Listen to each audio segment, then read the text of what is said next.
WZAB Sweetwater, South Florida's only business radio station. That's it. Turn it around. It's Down to Business with Jack Miller. Forget what they teach you in school. This is real life. Not Wall Street, but Main Street. A real show on what's really involved with starting and running a business. All the ups and downs. Our guests will answer your questions and provide you with valuable information. Stay tuned and join in the conversation. Call us at 305-541-2350. Follow us on Facebook at Jack Miller Down to Business or on Twitter at HJackMiller1. Hey, everyone. Thanks for sticking with us for this riveting interview with Sidney Powell, author of License to Lie. Sidney, why don't you tell everyone quickly, or not, it doesn't have to be quickly, where they can directly buy your book? Because I think there's thousands and thousands of people who want to buy this book. I think so, too. They can buy it directly from me on Amazon on my author central page there. You have to go to third-party sellers because, as I said, Amazon won't buy it directly from me and won't keep it in stock and acts like it's sold out. But there are plenty of copies there, and I have plenty more. And also at licensedtolie.com. And I would encourage everybody to go now, to observer.com and read all of my articles on current events because it's information you won't get anywhere else for the most part. And also follow me on Twitter at Sidney Powell, the number 1, and it's SIDNEYPOWELL. Sidney, I think you're starting to make a difference, and I can imagine the frustration because at Orrin Hatch, when he was, I don't want to say interviewing at the Senate confirmation hearing for the new U.S. Loretta Lynch, he held up your book and said he read it in a day, and he encouraged her to read it, and he talked about some of the problems. So you are making a difference. You don't let them hold you. I know you. Believe me, I know you're not because you're a tough lady. You're good. But let's jump into what do you think of the Rick Perry situation? I call the indictment a sham and a shame. It's an absolutely ridiculous indictment. The Texas court just dismissed one count of it. I haven't even had a chance to read the entire decision yet, but it's down to one count now, but that count is just as ridiculous as the other count. It's all just a purely political ploy, and he never should have been arraigned. If the judge had done what he should have done, the whole case would have been dismissed. So do you think he's actually going to have to go to trial with it? As it stands right now, that's what they're saying. I don't know. It shouldn't be. Crazy. And what do you think of the Hilary Clinton, I guess, email issue or saga or who knows what it's called, email gate? Yeah. I don't know what it's called. Right. I've got an article about that on theobserver.com, too. In fact, Judge Sullivan has just slammed Hillary and Huma with one of his orders demanding that that the Department of State reach out to her to get answers under penalty of perjury as to what's been produced and what she has and where it is. I just am constantly amazed that she has gotten by with what she's gotten by with so far. I find it just absolutely appalling. Sorry. She's been obstructing justice. She's violated any number of federal statutes by having this private email server to begin with. She's thumbed her nose at the Freedom of Information Act and the Federal Records Act. The State Department has every right to require that everything to be turned over to them immediately. She claims she's cooperating when she's obviously not. All she needs to do to cooperate is take the server and give it to the State Department, or give it to Judge Sullivan would be even better. This could be a perfect case where he winds up appointing a special prosecutor to investigate Hillary and all of this. I don't think anybody in DOJ is fit to do it. They can't possibly do it. I'm sure Eric Holder and many of the high-ups in DOJ emailed Hillary at that private email address, and every time they conducted business that way, they knew that she was conducting business in violation of the law. So they're complicit in all of her misconduct. But, I mean, it seems to us that there is widespread corruption, not just in the criminal justice system, but all over the government in every agency. I mean, it's come out about the VA. It's come out about the intelligence agencies. It's come out, the oversight committees that failed us as citizens in 2007 with the collapse, and then, sort of manufactured bailout of the auto industry, but then letting Lehman Brothers collapse out of all the different banks that were involved. And then they failed us, with oversight of people like Madoff. They've failed us with all kinds of things over the years. And so where do you point the finger? I mean, corruption is everywhere. I mean, it seems to be prevalent. And if you really want to look at it, it's hard to ignore it. It is prevalent, and one of the things that bothers me especially is the fact that we have such a double standard. We let the government prosecute heroes like Bernie Carrick and others. A Marine he tells about who sold a pair of night vision goggles on eBay, and somebody bought them that wasn't authorized to buy them, and the Marine winds up getting sentenced to 3 years in prison. I mean, here he is, a young man who risked his life for our country, and he's sent to prison for 3 years because the wrong person bought a pair of night vision goggles or something. That's absurd. But yet anybody in the government can do whatever they want to do without being held accountable in any way, shape, or form. Todd, like working for the government gives you a pass to commit all kinds of crimes. It does. Sidney, I don't think you've heard, but I've said on this many times. I think what we need to do is roll back government regulation and laws over the past 40 years by 80%, just get rid of them, because there's so many laws on the books. I tried to get last night how many laws and regulations are on the books. Oh, you couldn't even count them. You couldn't begin to count them. Like Harvey Silvergate said in his book, the average American going about their daily lives commits 3 felonies a day. There's so many laws on the books that don't even require criminal intent. And if overzealous prosecutors have made criminal offenses out of civil regulations, that shouldn't be allowed at all. Nothing should be a crime unless Congress has put it in 18 United States Code.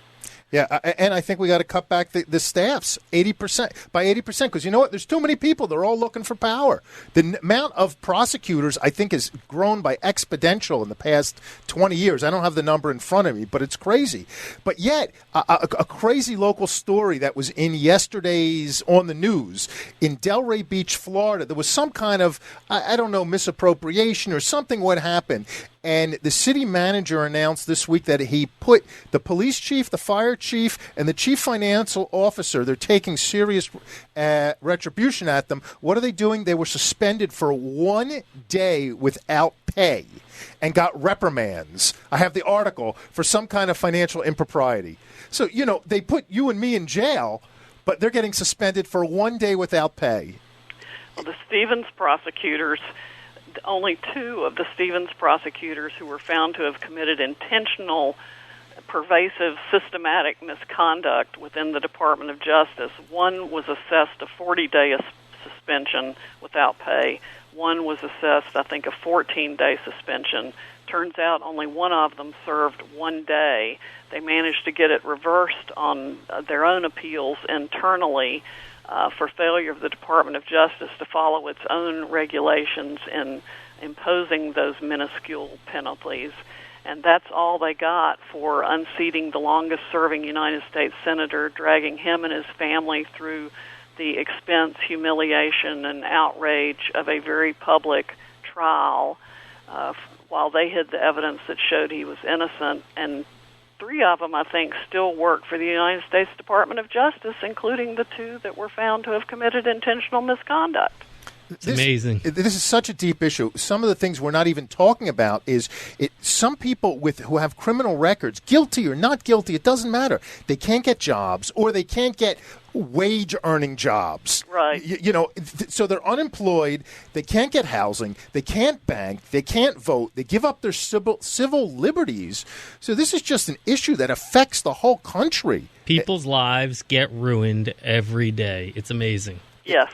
It is. Sidney, well, I have to ask you, what do you think of the elections? Who you liking? What do you think of Trump? I'd be remiss. Again, I feel like we got a lot of the serious stuff out, and I'm so excited about the debates tonight. I'm not into sports, so to me it's like the Super Bowl. I just can't wait to watch it tonight. But what do you think of the candidates? It will be very interesting to watch it. I think there are a lot of good candidates in this race, and I'm probably more excited about this election than I have been anyone in a long time. I think so much has come out in the last 6 or 7 years that we can see needs to be changed. That this gives us an opportunity to do that.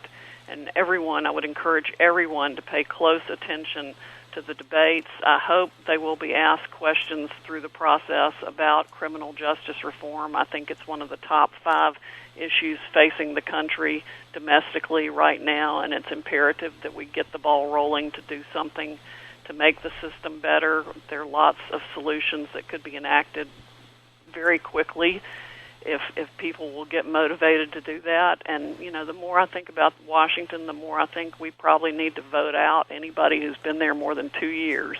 I agree. I have news for you. Abraham Lincoln had a great quote. He said, the best way to get a bad law repealed is to enforce it strictly. And I think that's what's happening now. And I think you said it before. There is a groundswell of bipartisan support for this. We've seen Obama, I think it was actually 2 weeks ago on a Thursday, he was the first sitting president to go to a prison. And you've seen a lot of people on both sides, either teaming up with the Koch brothers. Yeah, but do you know the head of the Bureau of Prisons right now? I think there's a YouTube video on him trying to answer questions in front of Congress. Obama's head of the Bureau of Prisons didn't even know the dimensions of a solitary confinement cell, which is called the box. I've linked that YouTube video in one of my articles because it is absolutely embarrassing. He should be fired. What's amazing, too, is I didn't realize it, I must confess, and your book does an eloquent job of it, but they're putting people in solitary confinement or the hole or the box, just for spite. And it seems that, if you go to prison and they don't like you or your political views, or in your case, they had a good advocate as you, the people suffer there terribly. It's beyond inhumane. It really is. It is beyond inhumane. Solitary confinement can drive a sane person crazy within 3 days. It is inhuman. The ACLU wants to ban it completely. There are situations in which it is entirely appropriate, but that doesn't mean we couldn't make the physical conditions of it better, because you can't expect somebody to act like a human being when they've never been treated like one. And it just makes no sense. It's beyond the pale. They took the young former treasurer of Enron, Ben Glisson, who had done something wrong. He pled guilty. But he refused to cooperate with the government. He refused to say what they demanded that he say, to testify against other people. So even though he pled guilty, when he went to prison, they put him straight into solitary confinement. And they kept him there until he would say whatever the government wanted him to say. And let me tell you, after a few weeks of solitary confinement, there is hardly a human being out there who wouldn't say whatever the hell the government wanted them to say to get out of it. It's a quote. It seems to me it's, everyone's up in arms about waterboarding and things like that, of people who are terrorists and literally are knocking our buildings down and killing us. But, they're putting white-collar people there just to put pressure and force them. Yep. There's a young man by the name of Brad Stinn who was CEO of Friedman's Jewelers. I wrote a piece in The Observer about him, too. They have got him in prison for 12 years for drawing his salary. Yep. Just crazy. So, Sidney, we only have 2 minutes. We have to wrap this up, and I feel bad because this is such an important issue, and I feel like the whole world needs to hear it, and I want to stand on the rooftops in the mountains and scream at everyone to buy your book. But tell everyone what we can, as citizens of this country that we love so much, what can we do to affect change in a peaceful, and again, highlight peaceful way, and how do we buy your book? You buy my book through me as a third-party seller on Amazon.com. You do have to go to See All Buying Options and find my name, Sidney Powell, PC. The books are in stock there, and it's fulfilled by Amazon. I'd love to sell out what I've got this week. I've dropped the price, and I can stock them up with more later. You can also get them from me at licensedtolie.com. If you want an autographed copy, there's an order from the author directly on the website, licensedtolie.com. I will autograph it, inscribe it however you instruct me, and mail it to you myself. Follow me on Twitter at Sidney Powell 1. Friend me on Facebook. Share my posts about everything. Just get the word out to everybody you possibly can. Exercise your vote. Your local district attorneys and local judges are elected. Hold them accountable. Make sure they understand the prosecutor's responsibility to produce evidence favorable to the defense. If you have a dirty DA, get him out of office. Speak up. Talk to everyone about this, and make sure your congressmen know that you expect massive criminal justice reform, because supposedly there's a bipartisan bill coming out this fall, and we need to get it done. Sidney, you're the best. I hate to cut you short. I'm getting a hard break. We have to go. I thank you, thank you, thank you. You are a genuine hero. Everyone, go get License to Lie. And thank you again, Sidney, for being with us. I really appreciate it. Thank you so much for having me, Jack. It was a great show. Thank you.